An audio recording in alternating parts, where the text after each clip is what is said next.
Joke. एक आदमी public toilet में बैठा अपनी हाजत पूरी कर रहा था। उसे अचानक साथ वाले टॉयलेट से आवाज़ सुनाई दी, क्या हाल है? आदमी घबरा कर, ठीक हूँ। फिर आवाज़ आई, क्या कर रहे हो? आदमी, ज़रूरी काम से बैठा हूँ। फिर आवाज़ आई, काम कैसा चल रहा है? आदमी और घबरा कर बोला, रुक रुक के चल रहा है। फिर आवाज़ आई, यार मैं तुम्हें बाद में कॉल करता हूँ। कोई उल्लू का पट्टा साथ वाले टॉयलेट से मेरी हर बात का जवाब दे रहा है। No, no, no, no.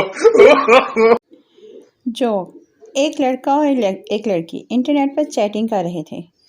लड़की, एक बात पूछूं? लड़का, हाँ ज़रूर पूछो। लड़की, हम लड़कियां ना होती तो तुम लड़के कहाँ जाते? लड़का, अल्लाह दी कसमें डायरेक्ट जन्नत विच।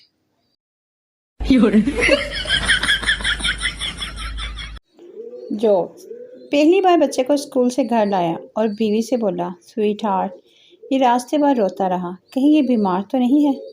बीवी, नहीं डार्लिंग, ये इसलिए रो रहा है क्योंकि ये हमारा बच्चा ही नहीं है।